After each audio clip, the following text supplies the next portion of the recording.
How's it going, everyone? Today we're going to be looking through all the scenarios, seasons and lunar phases, tell you exactly how it all works, what you need to do and what you can expect. So when you sign up for your first character, you're going to be given this list. So this is the scenario selection screen, and you have a few different scenarios available. If it's your first time playing, I would highly advise starting on Manibus Novice.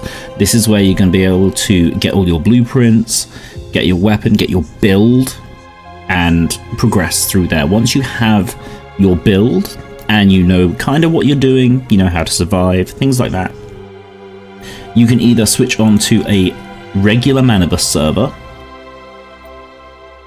Way of Winter server. So these are the two PvE servers.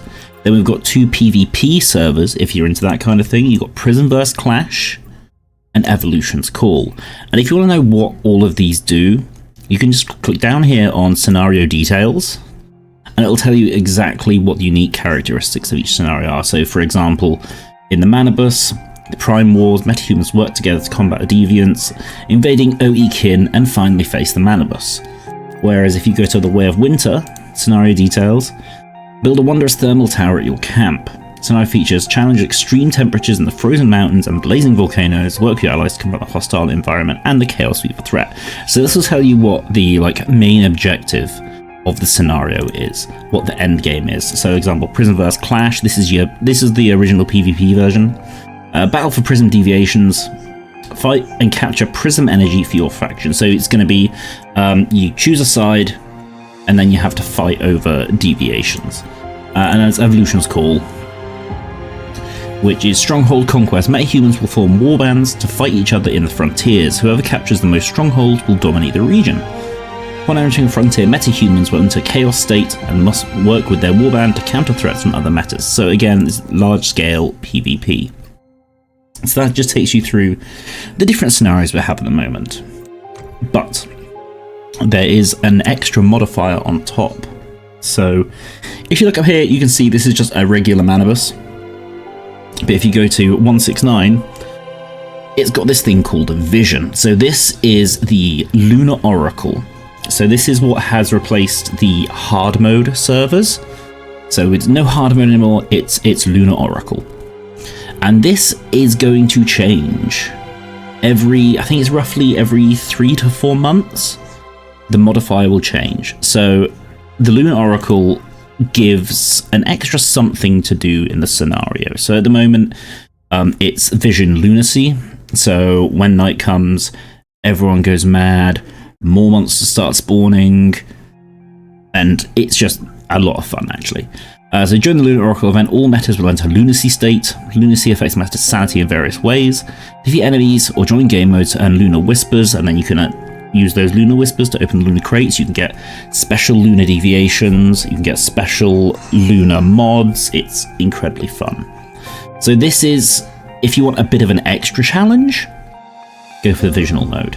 And this is active in all the different scenarios, even the PvP. I don't play PvP, so I don't know what the Visional's like in that. I don't know how it affects it. I assume it's quite fun. But I'm a PvE guy. So that's how the selection works. It'll tell you if the servers are open or not. And yeah, so once you go in, we'll talk about seasons and how they work. So once you're in a server, it's split up onto a season. So if we go to here, you can see this is the season. It's got 5 stages. So obviously the first stage, only certain things are unlocked. Second stage, everything's unlocked, the whole map. And then you get the pro modes. Then you get the Manibus encounter. And then this is where it's changed. So part 5, A New Dawn, used to be what they call the settlement. I think it's still called that, but it works slightly differently. It's the settlement phase. So before the mobile update, the seasons used to be limited. You used to go through, complete the scenario, and then you'd have to move your character to a new scenario and start all over again. That's not the case now. What happens now is, once it reaches the end, there is still a settlement phase, so if you want to move your character to a new server, you can do, or you can leave that character on this server and it'll convert into a permanent server, so you won't lose anything, you'll keep your building, you'll keep everything. But what they've done to make that better is they have enabled cross-character sharing. So what you can do is, say you want this server to be your server, your home. You want to build extravagant structures and not lose them. That's great. But what if you want to try something new? What if you want to go and try some PvP? Before, if you made a brand new character, you would start with no blueprints. You would start completely fresh. But now, thanks to the cross-character sharing, if you create a new character in a new server, you will still maintain all of those blueprints, all of the weapons, all of the armor. You'll be able to build it right from the off. So you'll have your entire build, all the mods are shared, everything. So this is really the best of both worlds. You can have your home server where you put in the time, put in the effort, build everything you want, but then you also have the ability to move, start a new character, but retain all of your old stuff. So that's the way that works.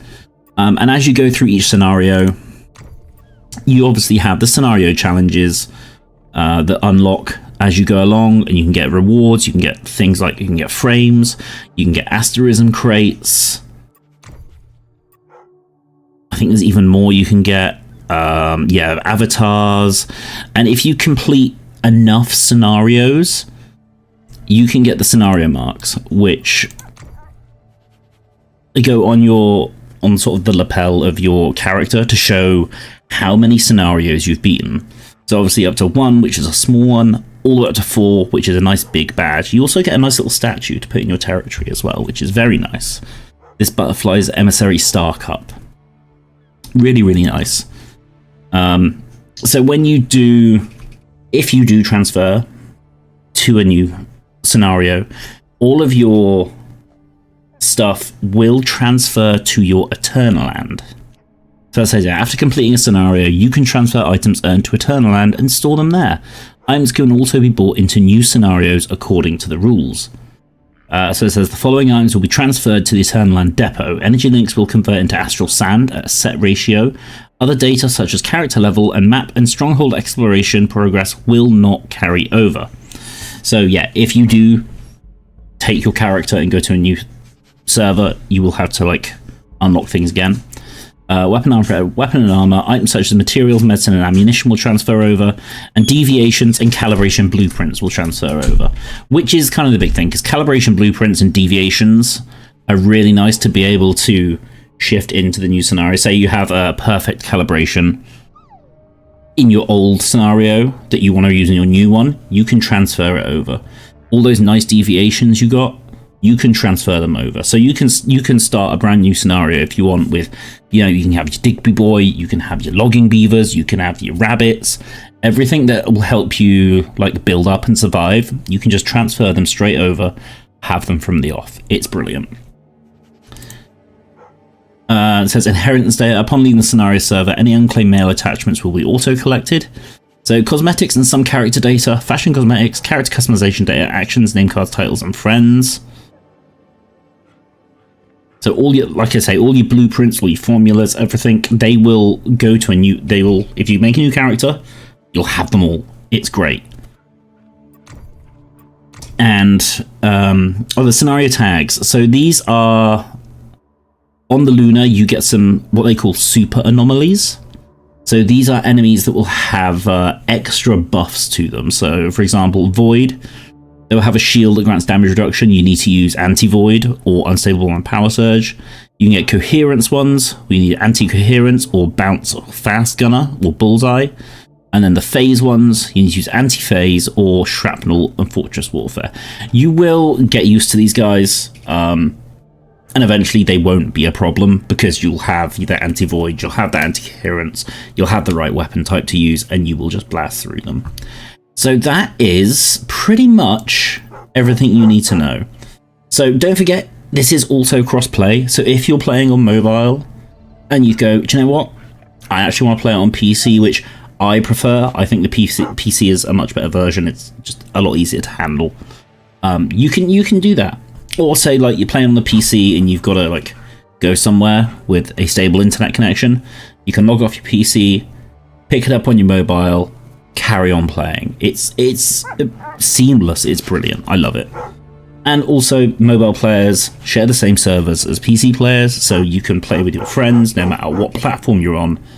It's just great.